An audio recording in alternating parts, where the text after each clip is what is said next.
Alhamdulillah, alhamdulillahi rabbil alamin, wal aqibatu lil muttaqin, wala udwana illa 'alal zalimin. Ashhadu an la ilaha illallah al-malikul haqqul mubin, wa ashhadu anna Muhammadan abduhu wa rasuluhu as-sadiqul wa'dil amin. Allahumma shalli wa sallim wa barik ala sayyidina wa habibina wa syafi'ina wa qurrata a'malina Muhammadin wa ala alihi wa ahli baitihi wa ashabihi ajma'in, amma ba'd. Qala Allah ta'ala fil Qur'an 'azim, a'udzu billahi minasy syaithanir rajim, bismillahir rahim. Ya ayyuhalladzina amanu ittaqullaha haqqa tuqatih wa la tamutunna illa wa antum muslimun. Wa qala aidan fadhkuruni adhkurkum washkuruli wa la takfurun. Shadaqallahul azim. Hadirin jamaah sidang Jumat Masjid Nurul Huda rahimakumullah. Mari kita selalu menjadi hamba-hamba Allah Subhanahu wa taala yang pandai bersyukur. Syukur secara totalitas. Lisannya sering-sering digunakan zikir kepada Allah Subhanahu wa taala, mengucapkan kalimat alhamdulillah. Hatinya menjadi hamba-hamba Allah Subhanahu wa taala yang ridha bil qadha. Dengan ketentuan apapun yang terjadi, kita harus senang, ridha, suka, disambut dengan lapang dada. Kemudian seluruh aspek kehidupan kita, seluruh anggota tubuh kita digunakan beribadah kepada Allah Subhanahu wa taala. Maka syukur yang demikian inilah akan mendatangkan kasih sayangnya Allah Subhanahu wa taala, akan dijauhkan dari mara bahaya, dan tentunya kita akan menjadi hamba-hamba Allah Subhanahu wa taala yang sehat fisik psikis, sejahtera zahir batin, bahagia selamat dunia sampai akhirat, amin ya rabbal alamin. Marilah juga kesempatan kali ini kita gunakan dengan sebaik-baiknya, dengan selalu meningkatkan kualitas ketakwaan kita, menjalankan segala perintah-perintah Allah Subhanahu wa taala dan menjauh segala larangan-larangan Allah Subhanahu wa taala. Hadirin jamaah rahimakumullah, renungan kita di siang hari ini adalah terkait muhasabah akhir tahun, yang kemudian kami singkat dengan bentuk kata atau huruf MBG. Apa saja itu hadirin jamaah? M-nya adalah ayo menjadi hamba-hamba Allah Subhanahu wa taala yang mensyukuri nikmatnya Allah Subhanahu wa taala. Dengan cara apa? Tentunya mengidentifikasi semua yang diberikan oleh Allah Subhanahu wa taala pasti baik untuk kita. Semua yang kita rasakan, semua yang ada di hadapan kita, senang maupun tidak senang, itu semuanya adalah kiriman dari Allah Subhanahu wa taala. Kalau kita memang sadar diri itu kiriman dari Allah Subhanahu wa taala, ayo disambut dengan iman, ayo disambut dengan bahagia bahwa kiriman dari Allah Subhanahu wa taala pasti baik untuk kita. Tidak ada kiriman dari Allah Subhanahu wa taala yang jelek untuk kita, tidak ada. Kita saja yang kemudian menerimanya tidak pakai iman. Seringkali kita menerimanya dengan logika, seringkali kita menerimanya dengan pola fikir kita. Padahal tidak semuanya pola fikir kita itu akan faham dengan apa yang menjadi kirimannya Allah Subhanahu wa taala. Satu contoh hadirin jamaah, di saat kita dikasih yang namanya sakit, belum tentu sakit itu tidak enak. Tapi ada kalanya sakit itu malah melebur dosa. Ada kalanya sakit itu Allah Subhanahu wa taala sayang pada kita, supaya kita istirahat, supaya kita banyak-banyak untuk muhasabah diri, banyak zikir nang Gusti Allah. Satu contoh lagi, ingin melamar pekerjaan, ternyata tidak sesuai dengan yang kita inginkan, ditolak di pekerjaan A atau perusahaan A. Ternyata sekian tahun kita baru paham ada PHK besar-besaran di perusahaan itu. Kita seringkali pahamnya sekian hari, sekian tahun. Maka hadirin jazakumullah, setiap kali apa yang menjadi kirimannya Allah Subhanahu wa taala, ayo dilatih. Apa ya hikmahnya ya? Apa pelajaran yang bisa saya ambil dari kejadian yang saat ini terjadi? Hadirin jamaah rahimakumullah. Kemudian merenungkan kasih sayangnya Allah SWT luar biasa. Kita sampai detik ini, sampai saat ini masih diperkenankan, masih dipercaya oleh Allah SWT untuk hidup, masih dipercaya oleh Allah SWT untuk beribadah. Masih mungkin di antara kita dipercaya oleh Allah SWT sebagai keran-keran rizkinya untuk orang lain. Maka hadirin jamaah yang mengaku atau yang merasa ada kelebihan harta, kita dipercaya oleh Allah SWT, maksimalkan itu untuk mendekatkan diri kepada Allah SWT dengan perbanyak bersedekah, dengan kemudian diingat-ingat zakatnya dan lain sebagainya. Berarti kita masih dipercaya oleh Allah SWT, dipercaya oleh Allah SWT untuk ibadah kepada Allah Subhanahu wa taala. Hadirin jamaah rahimakumullah. Maka konsep syukur ini kita sudah paham. Siapa yang ahli bersyukur ditambahi sama Gusti Allah. Siapa yang kufur, siapa yang sambat, siapa tidak bersyukur kepada Allah Subhanahu wa taala pasti disiksa sama Gusti Allah. Hadirin jamaah rahimakumullah. Kita ini harus kemudian koreksi diri kita masing-masing. Dalam kehidupan kita ini mendapatkan azab atau disenangi sama Gusti Allah.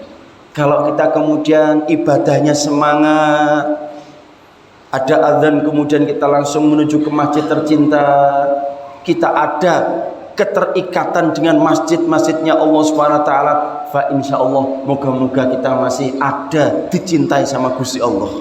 Tapi kalau kemudian kita seringkali sholat teledor, engkau wae, hati-hati hadirin jamaah. Kok kita tidak romantis kepada Allah Subhanahu wa taala, tidak senang sama Gusti Allah, malah senang dengan maksiat. Ini salah satu juga kita diazab, disiksa sama Gusti Allah, tidak cinta beribadah kepada Allah Subhanahu wa taala. Dan kita sudah memahami itu, bahwa siapa yang ahli syukur ditambah oleh Allah Subhanahu wa taala kenikmatan itu akan menjadi tambahan yang luar biasa untuk kita. Tapi kalau kufur, maka itu akan menjadi problem dalam hidup kita masing-masing. Hadirin jamaah rahimakumullah. Padahal kita tahu siapa yang syukur, siapa yang bahagia itu bernilai pahala.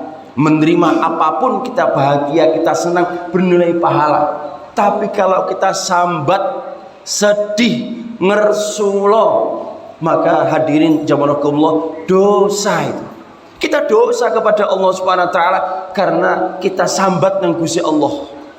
Sambat dengan mungkin tidak terima dengan apa yang menjadi takdirnya Gusti Allah. Itu hati-hati, bisa-bisa bernilai dosa di hadapan Allah Subhanahu wa taala. Dan apapun yang terjadi umumnya karena ulah kita sendiri. Tadi kami singgung masalah sakit. Ketika orang itu sakit pilek, siapa yang salah? Diri sendiri, karena tidak pandai istirahat, atau mungkin mohon maaf seringkali mengkonsumsi es, seringkali tidak tepat untuk makan dan minum, tidak menjaga kondisi tubuh, akhirnya diberikan oleh Allah Subhanahu wa taala teguran berupa pilek ataupun batuk. Itu siapa yang menyebabkan? Diri kita sendiri. Kalau kita pandai evaluasi, insya Allah akan ketemu, oh ini yang salah saya ya Rabb, ampunilah dosa-dosa saya. Dan pasti akan bisa menangis ketika kita di hadapan Allah Subhanahu wa taala. Hadirin jamaah rahimakumullah. Maka syukur dengan konsep ini, perbanyak doa. Perbanyak doa di akhir-akhir tahun ini. Apalagi sekarang ini masuk bulan Rajab, perbanyak doa. Doa yang seringkali dituntunkan oleh para ulama, yaitu Allahumma barik lana fi Rajab wa Sya'ban wa balikna Ramadan. Ya Allah, berkahilah di bulan Rajab. Berkah itu apa? Ziyadatul khair, tambahi kebagusan. Berkah itu apa? Ziyadatul manfaat, hidup itu tambah manfaat, itu namanya barokah. Ya Allah, berkahilah di bulan Sya'ban, yang nanti moga-moga kita masih bisa melanjutkan hidup sampai Sya'ban, dan sampaikan usia saya ya Rabb wa balikna Ramadan. Doa-doa seperti inilah perlu kita teruskan, perlu kita bacakan, mohonkan kepada Allah Subhanahu wa taala, sebab doa itu setidaknya ada 3 hal. Ad-du'a yughayyiru takdir.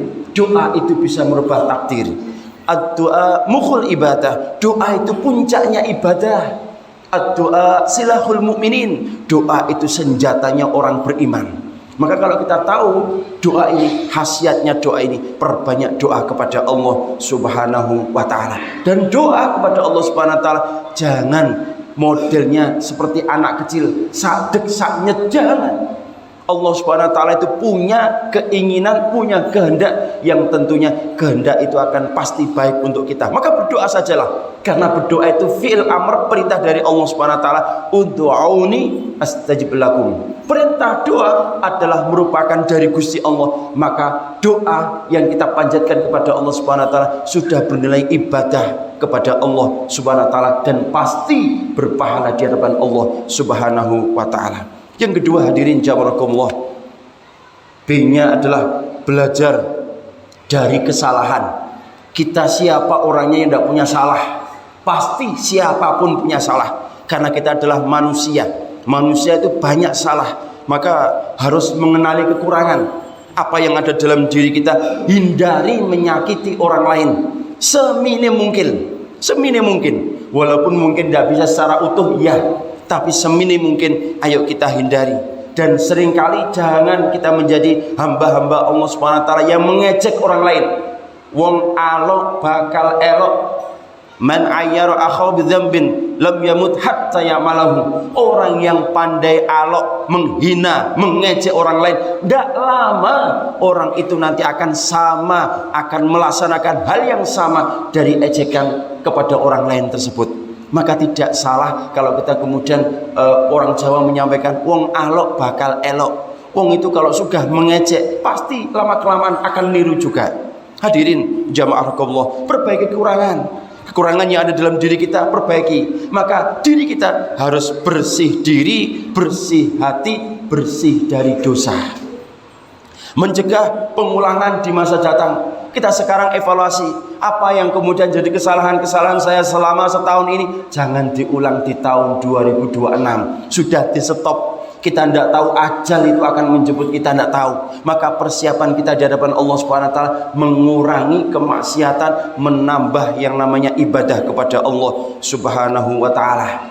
Termasuk lagi jangan gampang-gampang nyeritakne eleke dhewe, menceritakan dosa-dosa kita kepada orang lain. Kenapa? Dawuh Kanjeng Nabi, kullu ummati mu'afan illal mujahirin. Setiap atau semua umatku dimaafkan dosa-dosanya kecuali orang yang berbuat dosa secara terang-terangan dan diceritakan pada orang lain. Jangan bahagia pernah maksiat diceritakan, oh saya pernah ini, jangan bahagia. Itu nanti kuatirnya di akhirat jadi saksi, ya Rob, ini orang ini kok enak masuk surga, ya Rob, dulu pernah bermaksiat dan cerita pada saya. Jangan salahkan cerita-cerita kita terhadap kemaksiatan itu kemudian nanti akan menjadi masalah.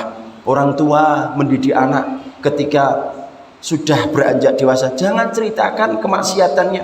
Dulu mungkin pernah pacaran, dulu mungkin pernah mohon maaf maling, jangan ceritakan.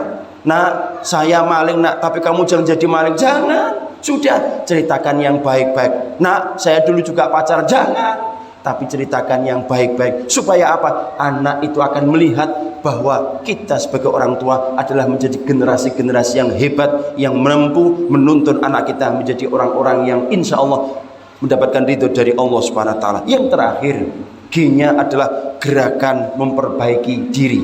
Ayo perbaiki diri, menata ulang prioritas. Kita harus punya prioritas yang pas, meningkatkan ibadah termasuk di bulan Rajab ini dan seterusnya. Ayo ditingkatkan ibadah, yang bisa puasa, yang bisa zikir, yang bisa sedekah, yang bisa sholat malam, tingkatkan itu.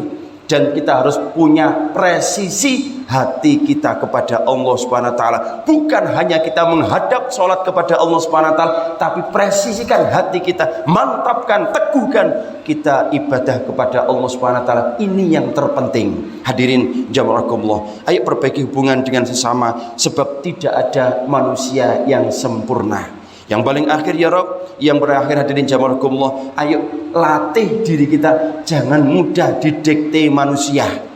Ayo didikte sama Gusti Allah. Maksudnya bagaimana? Kalau ada orang yang menyakiti, jangan dibalas menyakiti.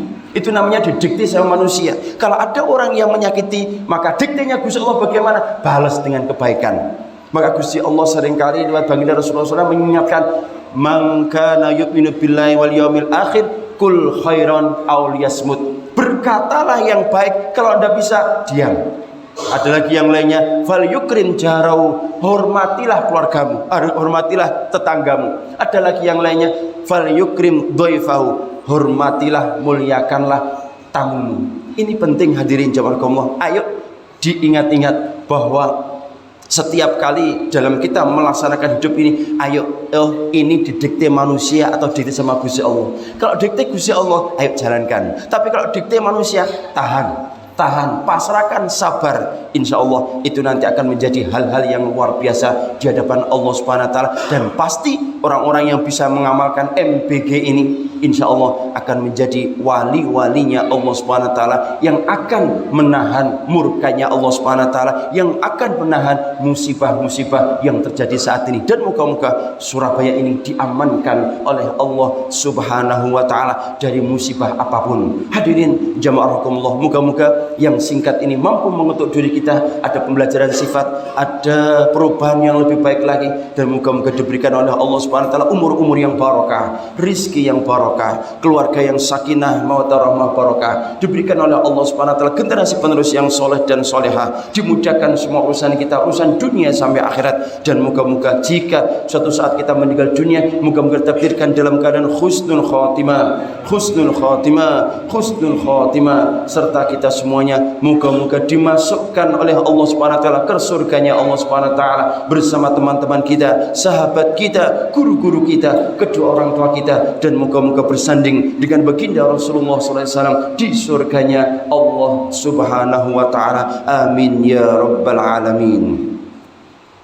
أعوذ بالله من الشيطان الرجيم بسم الله الرحمن الرحيم إن الذين قالوا ربنا الله ثم استقاموا تتنزل عليهم الملائكة ألا تخافوا ولا تحزنوا وأبشروا بالجنة التي كنتم توعدون أقول قولي هذا فاستغفر الله إنه هو الغفور الرحيم. اللهم صل وسلم على سيدنا محمد